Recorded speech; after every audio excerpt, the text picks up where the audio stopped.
Michael Hughes, welcome to Dirtbag Rich. Hey, thanks. I'm excited to be here. Tell me about the first time that you fell in love with a river.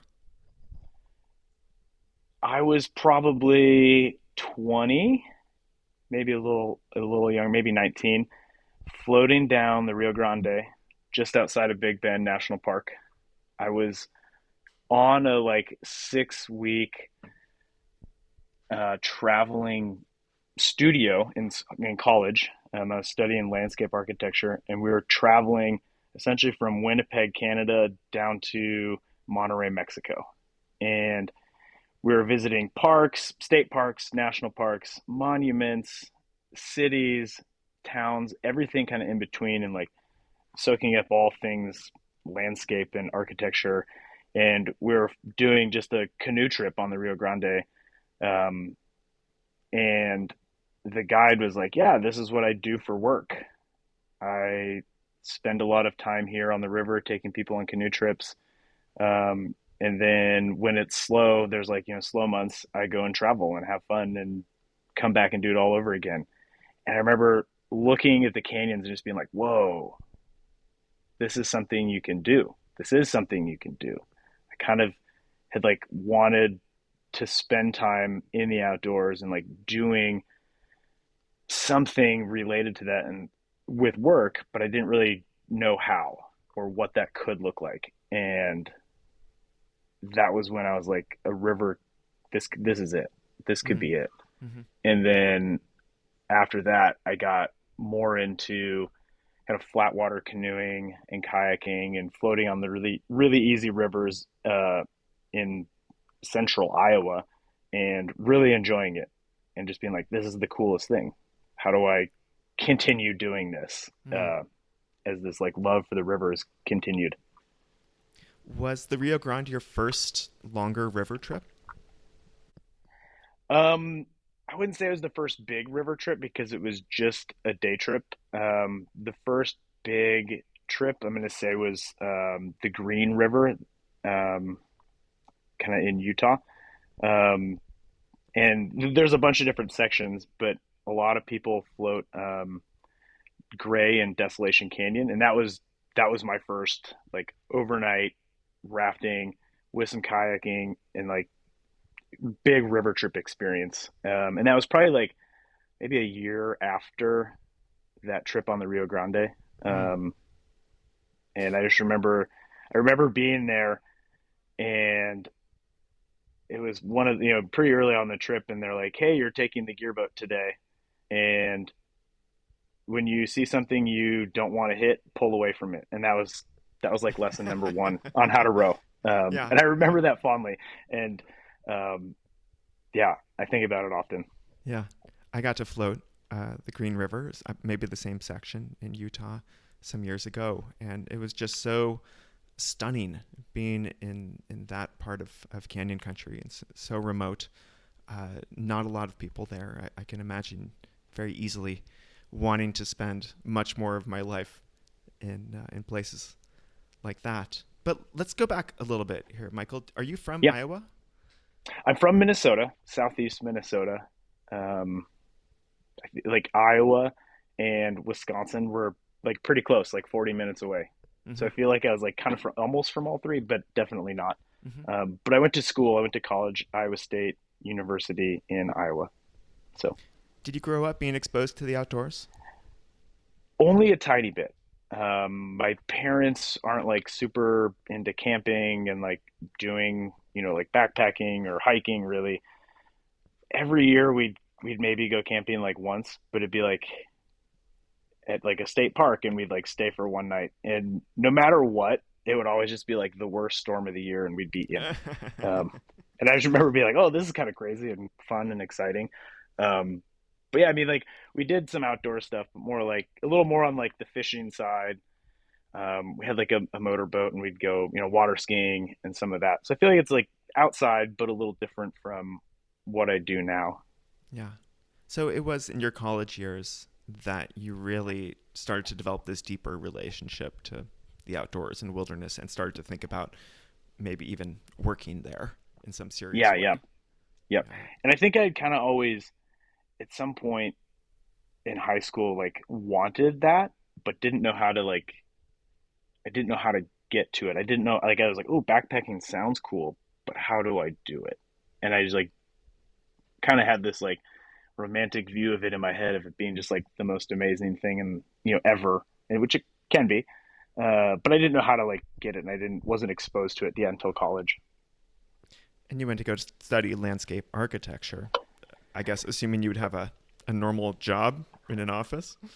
I went to college not knowing what I wanted to study. Um, I went thinking a little bit more like I was like, oh, I want to be like in the graphic design kind of world, something like that. And when I didn't get into that program and I got into the landscape architecture program, I knew that there was this like the first semester of the program is this long traveling studio, and I was like, I want to do that for sure. Mm. So I'm going to Mm-hmm. jump into landscape architecture. And as I was kind of going through school, like, oh, this is pretty cool. I'm learning a little bit about a lot of things. So I'm going to stick with it. In my head, kind of being like, I'm not really sure I'm going to be a landscape architect, but it's helping open other doors to outside jobs and like, some guiding things and working for the park service and just other opportunities that I had never thought of or knew existed. Mm.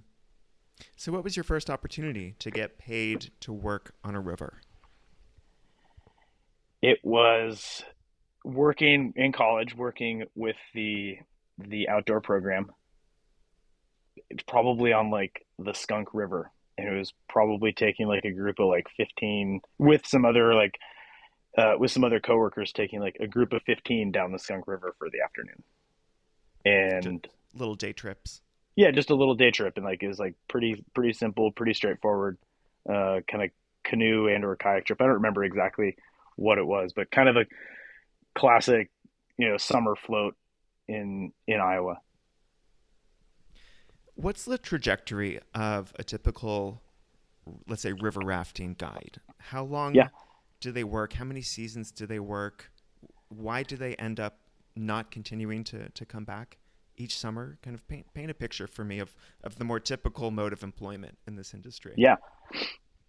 A lot of I see a lot of college age, maybe they have a little bit of college left, looking for a summer job, and people start working people start working day trips. I mean, there's lots of hubs of day trips around the country, and they do that, and then maybe they're like, oh, I want to do multi-day trips, so they come and work some multi-day trips through college, and then like maybe a year or two after college, and so you maybe get like maybe 3 to 5 years out of many people.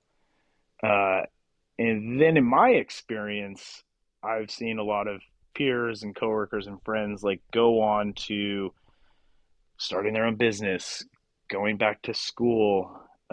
Like I have a handful of friends that are getting their PhDs or working towards their PhDs in a different science or something. A good friend of mine just graduated law school not too long ago. And so I see a lot of people come, they guide for maybe 5 years, maybe a little bit more, and then go on to kind of the next thing, more schooling, is what I see. You're making me think that everyone who's a river guide is some sort of like major intellectual or academic. Are there any It's just funny. like total outdoor bums who like maybe don't even go to college and they're like, I'm just gonna go work on Oh, the for sure. rivers? Oh, for sure. There's tons of that kind of stereotype out there. Um, but in my experience, a lot of people have been to college and have like explored that a little bit. Some have finished and many haven't. Um, and yeah, I guess they have, just speaking from my experience, like a lot of people I work with have been to college, have done that, and are. I think that's maybe what really draws them to guiding, especially multi-day Mm. guiding. Is like, sweet, I can just turn that stuff off, and Mm-hmm. I can now like explore something that I maybe wanted to, or just like didn't quite have time for. Now I'm like squeezing this in and getting my, you know, scratching that dirtbag itch for a bit. Who knows how long? We'll see how things go, Mm-hmm. um, and kind of keep going from there. So you took a different path. You seem to really enjoy your summer guiding, and you made a lot of decisions and maybe some sacrifices to be able to keep doing that. Kind of tell me the story of your 20s. Yeah, I went back and forth more or less between Sonoma, California, and Grants Pass in Southern Oregon on the Rogue. And in those years, I did a handful of different jobs. And for me, that's where kind of the dirtbag title kind of comes from. It's like I'm working these like kind of odd jobs to support my habit of outdoors and fun and adventure, which just also happens to be my job. But so I spent a lot of my 20s kind of moving back and forth and between California and Oregon and working odd jobs. Um, I worked in a restaurant for a while. I worked on the restaurant's farm for a bit. I did, manual landscape labor, and I built chicken coops out of reclaimed redwood boards from fences and decks. And I worked a similar kind of to you, more like an unschooling type thing, a gap year program, and traveled through India and Nepal. And I worked a few wine harvests where you're in the cellar, more or less like cleaning all the equipment all the time. It's not as glamorous Mm, as it may sound, or as some people think it's kind of, but it's super fun. Like you're there, you're working super hard, you're working long hours, you're making pretty good money, and most of the people are there so that they can travel to the next harvest, to the next hemisphere, to another wine region of the world, and so they can travel and see that place, and then also work there and experience it. Um, so it's like I spent a lot of my 20s doing kind of random jobs for 6-ish months of the year so that I could come back to guiding, which gave me that like, oh, I have adventure. I have, I get to like be outside and do stuff and like have a job that's not 9 to 5 in an office or yeah. kind of the traditional job. Um, which I think from listening to a lot of your guests and whatnot, it's a little different where I'm not working so I can go travel and do and kind of be free and travel around as much because my what draws me to this lifestyle is the job, which is kind of weird to think about. Yeah. Well, I think there are these push and pull factors happening at the same time, and I really relate. I did not want to do anything in my 20s that would prevent me from being able to work at summer camps. Like that was so important to me that the work was so rewarding and so much fun and so meaningful that if I took a normal year-round job outside of the summer months, which would then, not allow me to leave for the summer, that felt unacceptable to me. So it sounds like you and I are in a similar raft, so to speak. Yeah, very much so. Yeah. I resonate with that strongly. But seasonal work, that wears people down when you're using your body all the time, when you're moving from temporary housing to temporary housing. Um, I think that's a big reason why many people leave that in their 20s. Um, in the river industry, uh, if people do manage to work year round doing this, what does it look like? And how many people actually get to do that? In my experience in summer camps and outdoor education, very few people were actually able to hold that kind of position. You essentially needed to be the owner or the assistant director. Yeah, yeah. I'd say I, there's probably few guides that guide year round. Because that looks like going to the southern hemisphere to some. There's lots of rafting in New Zealand and Australia and South America. And there's opportunities, but they're a little bit tougher to get um, because there's a lot of people that live in those places and in those communities that do that job as well. Um, and so it's tricky to guide year round, but definitely something that's doable. Something that at least on like the kind of the staff of guides that I manage that no one does. And I think because, like you said, it's physically demanding. Um, it takes a toll on your body to be rowing a 2,000 pound gear boat all day, every day, and then mentally talking to guests and like interacting and taking people on hikes. That gets to be a lot. And so I think a lot of people choose to take a break and find some other job or go travel so that when they come back to it, they're like 100% ready to dive back into this, you know, Hmm. physically and mentally demanding work. Hmm. Um, and I think year round, like I work year round for a rafting company, but that doesn't mean I guide year round. I spend a lot of time in the office, working on training documents, and I do all of our hiring, and so I'm interviewing people, and you're kind of trying to piece together a crew for the summer and all sorts of other, kind of admin tasks. Um, and so some people are like, oh, you do this year round, but I'm not on the river all the time. Mm-hmm.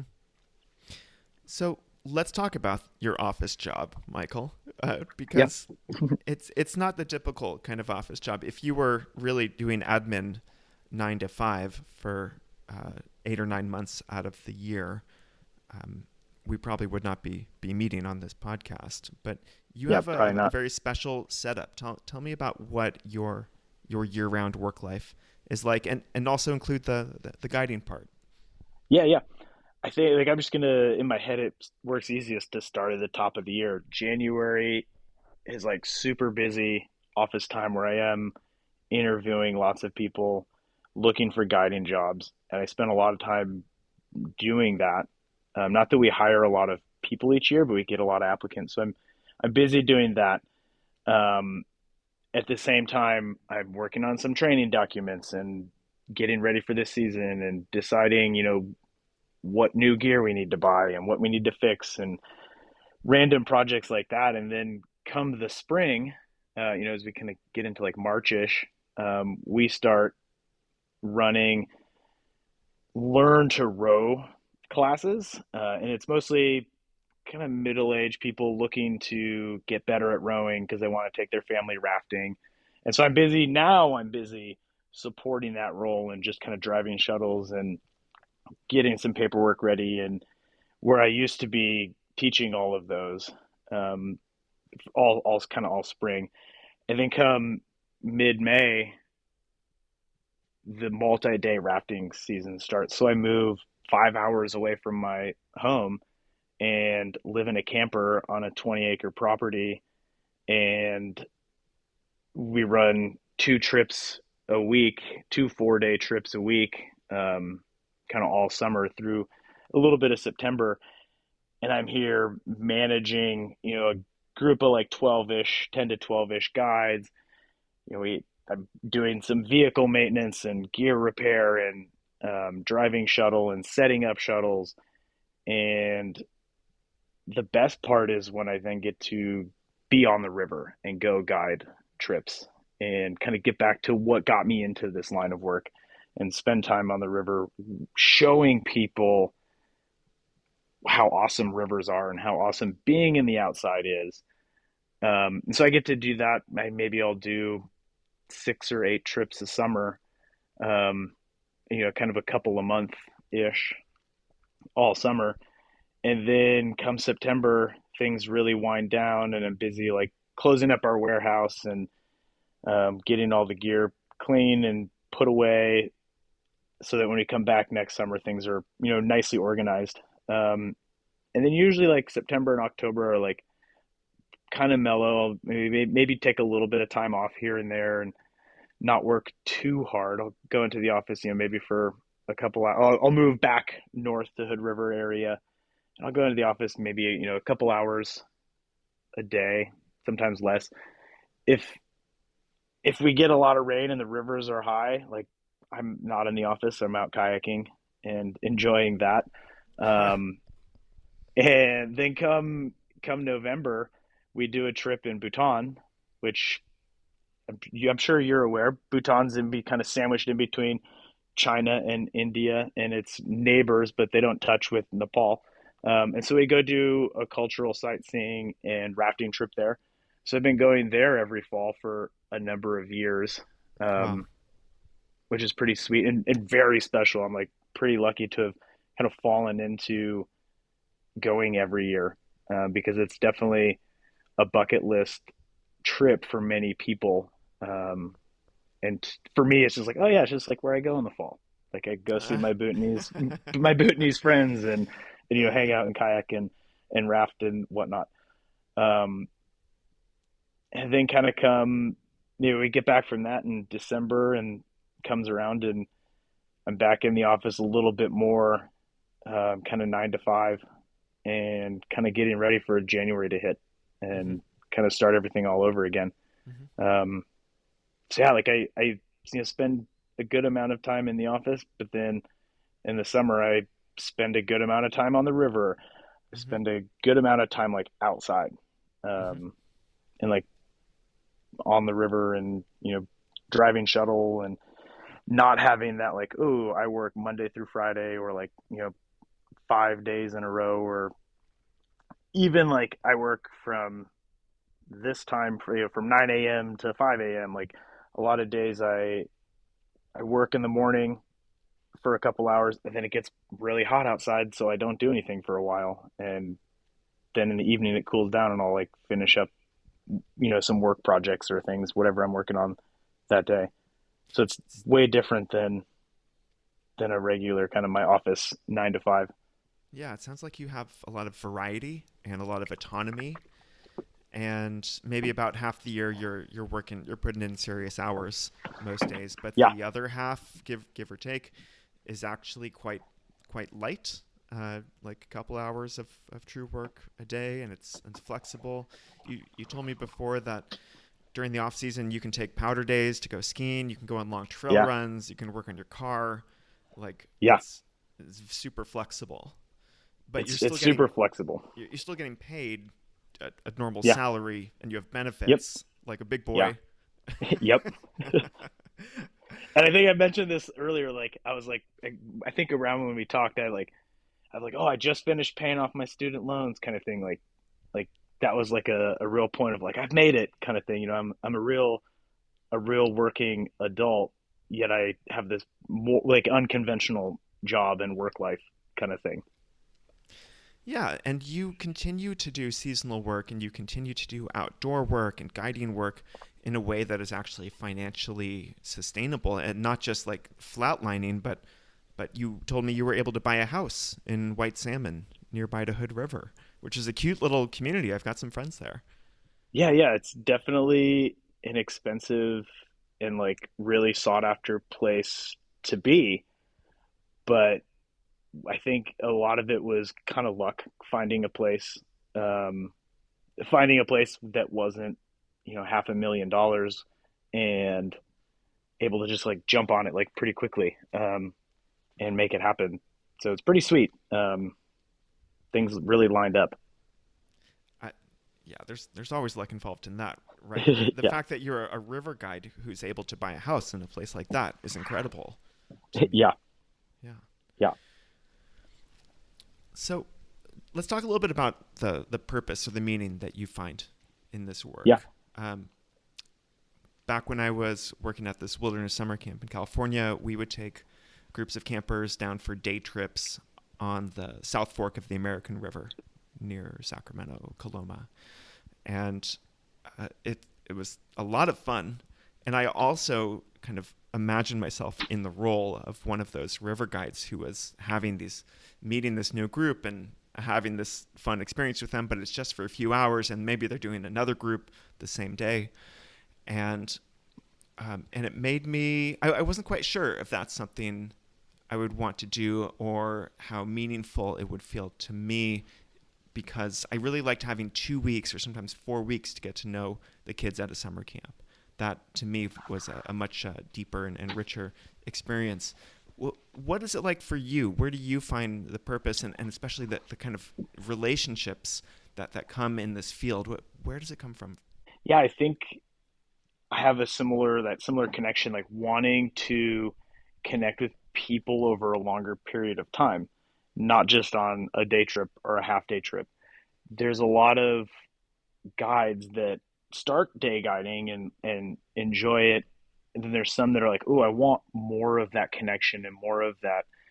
Maybe they're looking for a purpose, but like to spend time with people, to get to know people on, more than an afternoon level and take them into the outdoors.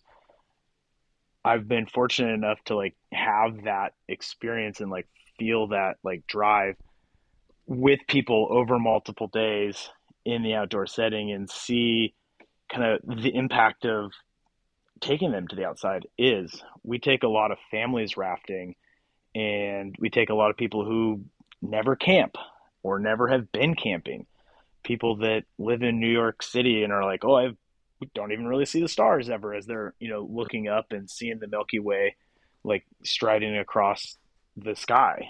It's super powerful. I've been fortunate enough to take a lot of families rafting year after year after year. One family in particular who came and like they've done a bazillion trips. Like I've known them for 10 plus years, and seeing their kids grow up on the river and seeing them go on, their own trips, and how impactful that is, and getting an email being like, hey, Clara gave a bit of the safety talk on our trip, and she always mentions the part, if you fall out and you're under the boat, like find your way out, pick one direction and go. And like that's like super powerful. And this family just like really has played a big impact on me. And sadly, about a year ago, um, they lost their son to suicide, and that like really, it was really hard and impactful for me. But then like seeing that family after and like talking with them about like how the river was like that one thing that really had made a huge difference, um, you know, in all of their lives, and especially in their kids as they grew up. And so it's just like really impactful and powerful to know that I was like able to help show a family the outdoors and like a cool place and a cool hobby and activity, for so many years. I mean, I saw them last summer, briefly, but it's kind of that really gives you a sense of purpose and keeps me kind of in this job, knowing that there's people that want that or really enjoy it. Actually, yesterday I was putting a trip on the water, and I was like, oh, I looked at the roster of names. I was like, oh, Teresa, like I did a trip with her a few years ago, and we chatted and reminisced about an Oahe River trip we did, probably like 5 or 6 years ago. And even on that trip, like her brother was going through kind of a hard time in life, and like this was just like really transformative for him, and he really, it was really impactful. And I remember that, and I was like, "Oh, how is your brother? How's your brother doing?" She's like, "Oh, he Mm-hmm. still talks about the river trip all the time." Even my mom, who I took on her first trip like 15 years ago, she still is like, "Hey, remember that time I jumped off that rock into the river?" And I'm like, "Yeah, I do, because I don't have a memory of you like going underwater." Like as a kid, she'd bring me to the swimming pool, and she'd stand there and I'd jump and I'd swim to her, a lot. But I just didn't ever remember her like, going underwater. She never, jumped in and, went off the diving board or anything. Yeah, yeah, But in cautious. that moment, like she was like, nope, I'm going to jump off this rock into the river. And yeah, like this, she like still brings it up from time to time. And that was 15 years ago. Um, Creating those memories is that purpose and that drive for me to keep guiding, and to like has really helped. um and I feel really lucky to have this job because I get to like support that for a lot of other people. In my job now, I'm not constantly doing that, but I'm supporting that, and having a trip for someone and a guide crew that is passionate and has just like super excited to be there to like help kind of spark that interest and create that memory and Yeah. lifelong, memory is super impactful. And like, it's really awesome to see. You're really helping me understand the difference between day trips and multi-night overnight trips in this field because what I'm hearing is this depth of connection that comes when you're probably setting up camp and making food together, or someone's like, "How do I go poo out here?" And you're like, "Well, let me show you."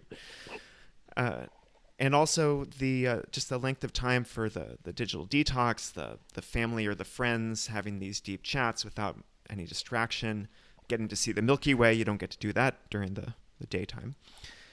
Uh, yeah, that adds up. And then the people who come back year after year, or even if they skip a few years, yeah, that's the same for me with summer camp. That's where a lot of the big kind of emotional payoff is. Am I Yeah. missing any other important part of what makes this work so amazing for you? No, like I think that like really hits it. Well, I didn't like ever go to summer camp or like have like that experience, but from, meeting other people, there's lots of guides that are like, "Oh yeah, I went to summer camp and worked at a summer camp for a little bit." And like listening to your episode on your podcast, like that's it. That's the drive. That's the like excitement. They're very similar. Um, Yeah, that's like the thing that some people just like really really enjoy and really like is that kind of meaningful connection and yeah, just like what drives them yeah. is different, from somebody else. And there must be some other perks of this job. Like you get to take breaks to go whitewater kayaking. You probably derive a lot of joy from seeing people drop their expensive phones into the river every now and then.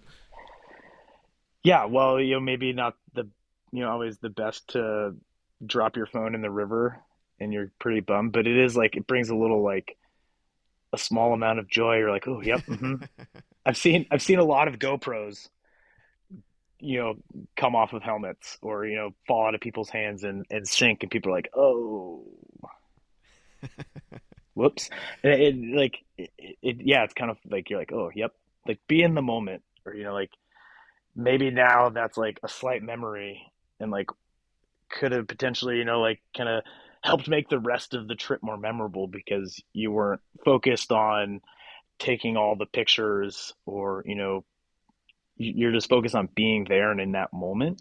I remember a friend who, when I was in this traveling studio for college, who was like always just taking pictures, picture, picture, picture, and then he kind of like stopped and he was like, "Oh, like I need to like remember to like make my own memory of it and just kind of picture it in my head and use my imagination to experience the place instead of just being so focused on taking a picture and a Yeah, video or whatever."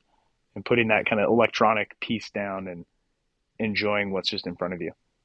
yeah. A valuable lesson for international travel, as you and I both know too. Yeah. What are the other perks for you? I imagine you get to use your body, you get to kind of be outside, you get to stay fit, you get to be jumping into a river all the time.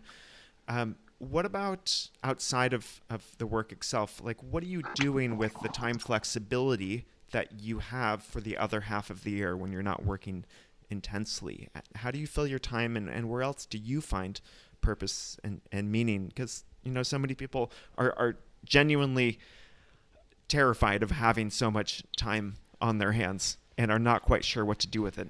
How do you spend your time, Michael? Yeah, yeah. I mean, honestly, I spend my a lot of my free time on the river, kayaking, doing that stuff, or even just like going pretty much every day, like go down to the river, in like the later part of the afternoon to go for a swim and to, exercise my dog a bit, and really just like cool down. But I mean, like I also get to like go for a long trail run and like not work or like kind of be working in the afternoon on a Tuesday, um, something like that. Like I just like later today I'm gonna go for a long run and I don't necessarily have to like clock out or like use that as my PTO or something like that. I just have a lot of autonomy to like do my job and do all the parts of it and then have some free time. In the winter or even in the fall, if like the rivers are high, there's a powder day, like we don't go to the office. It's like, oh hey, I'm gonna go skiing for the after like, in the morning. I'll be here in around noon. And frequently I'm like, hey, I'm not coming in the afternoon. It's too good out here or something. So that's like a huge perk to really just like you know, getting doing kind of this obscure job and having weird work hours, but I also then can just kind of go do stuff during the day, or maybe it's harder for me in the summer to be like, oh, I'm going to go take a week and go backpacking. I can't do that, but in the fall I Mm-hmm. can. In the winter I could, um, and that's like pretty awesome to just be like, oh, I'm gonna take some time off and go enjoy the outdoors. So I spent a lot of Mm. time trail running, a little bit of mountain biking, not much anymore, but and a lot of kayaking. Like I think I kind of mentioned earlier when we were chatting, I raft for work and I kayak for a hobby, and that's kind of true. I don't spend a lot of time rafting outside of work, but that doesn't mean I don't super enjoy it and still spend time doing it. Mm-hmm. It's still river time. So this all sounds pretty glorious to me, and probably to Yeah, many people. And I'm curious what the shadow side of this is. What have you had to say no to, or perhaps make a significant trade-off or a sacrifice in order to achieve this level of freedom and flexibility and spending so much time in the outdoors? Uh, in what way do you not have it all, or not feel capable of having it all, yeah, Michael? yeah. I mean, like lots of people, I think, are like, oh, my summer vacation, or I take trips in the summer, or I have that freedom to go backpacking for a week in the summer and like kind of turn work off. Like I don't have that. I My work is in the summer, and I work towards giving people those vacations. So I sacrifice a lot of kind of that summer fun time and summer activity. Like I've missed a lot of my friends' weddings. I Mm. think there's a point in a lot of people's kind of 20s when everyone's getting married, and I just didn't go to a lot of those because I was working on the river. I couldn't make it happen. But luckily, I've like in my kind of job now, I've been able to have a little bit more of that flexibility. Like my fiance and I just went to Alaska over the weekend. Super quick trip. It's awesome to go to Alaska, but we were only there for a couple of days. Um, Mm. and so that's like less fun and exciting, and makes it hard because I know that she would be like, "Hey, we should go there for a whole week, if not longer, so that we can experience, Alaska and like go do some fun things." And I was like, I'm like super busy at that time. I got 40 people to put on the river the week before, and the week after, I only have a couple of days. Um, so like seasonal work and this kind of stuff really makes like whatever season it is, like you can't do stuff in that season. It also really makes relationships hard. Um, it's hard to always stay connected and build a strong relationship with people when you're not like there doing the thing or doing stuff with them all the time. Mm. Summer quality time becomes more difficult. Yeah. Yeah, but you have a fiance, so you seem to be on that trajectory. You seem to be making it Yeah. work. Does she also have some strange seasonal work like you? No, not at all. While she does kayaking, that's kind of what brought us to meet and together. Um, she works remote, so that really helps. So Mm. she can come here, and she like a couple weeks ago she was down here and she's like, oh, I'll probably stay until Wednesday, maybe Friday. Well, I'll leave at some point. And so she has like some flexibility because of her remote work. Um, but at the same time, like we don't get to do a lot of things in the summer because I'm here working. Um, and yeah, so that's hard, but we found a good balance, and it's hard. Um, but it's been, for the most part working for the last 8 years. Hmm. And I often feel like I need to ask this question, Michael. Have you been able to do all this because you have any sort of like hidden support yourself, whether from a fiance or family or some sort of fallback plan, or are you pretty self-sustained economically? I'm very self-sustained economically. There was a point in my 20s, some family things happened, and my family was kind of like, well, sorry, we can't do a ton for you right now financially. And I was like, oh, sounds good. Great. So I think that's like becoming like, financially separate is really driven kind of my dirtbag life where I'm like, I have to have a job. And for a long time, I need the income to pay my student loans, to pay rent, to do some of that because I've just kind of always had a job. I've always kind of been working and having an income. Um, and so yeah, like no one's supporting me. I have to come clean. I didn't buy the house. My fiance bought the house, so we joke about her just being my landlord. Um, but in that conversation of buying the house, I was like, well, I can put money towards this and it can, and looking at the finances, we're like, oh, this doesn't make sense. Now we have some cash on hand. So, but yeah, like I've always just pretty much been pretty financially on my own. No one else really supports me.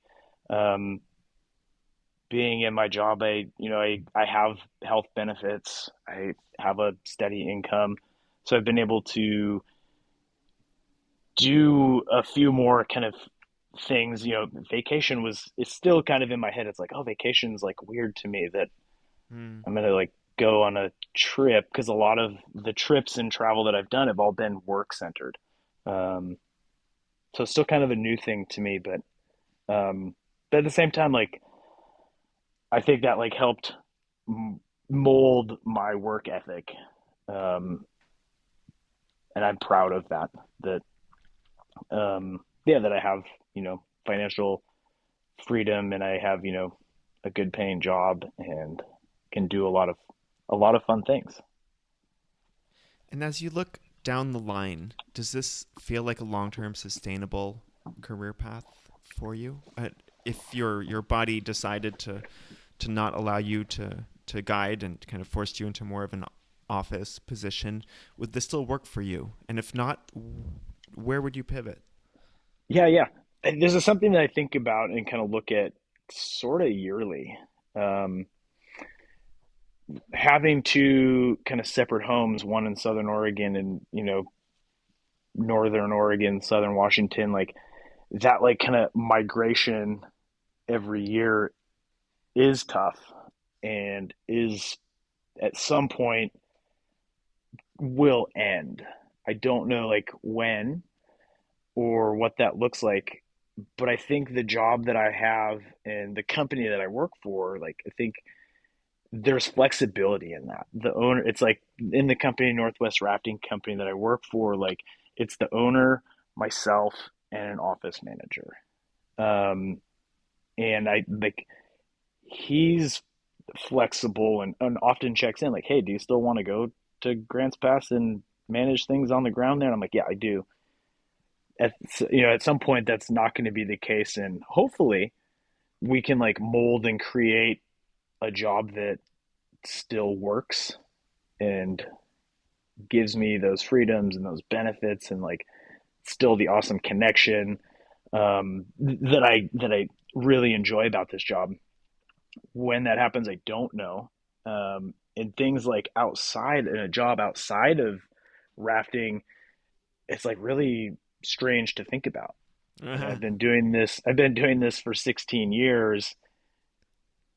It's like, what else would I do? I know I have like skills and could do something, but Hood River isn't a big place. There's not a lot of jobs, um, Yeah.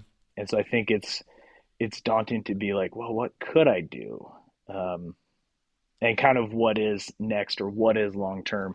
So I guess like to answer more of your question, like it's a longer-ish term job that's hopefully Yeah. really sustainable for Yeah. me. But I think there's so many things that could happen and so many things that could kind of change and fluctuate that there isn't a solid answer. And I also think that's too kind of the allure of the job, or what kind of is nice, is hopefully there's room for me to shift and grow and change um, as time goes on.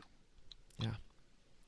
As we come to a close here, Michael, maybe you can tell me about a moment on the river that happened, maybe this season, maybe last season, that really stands out to you as one of these moments where you're like, this is why I'm doing this. It could even be just like a little tiny moment. It doesn't have to be with clients or guests. It could be an internal thing.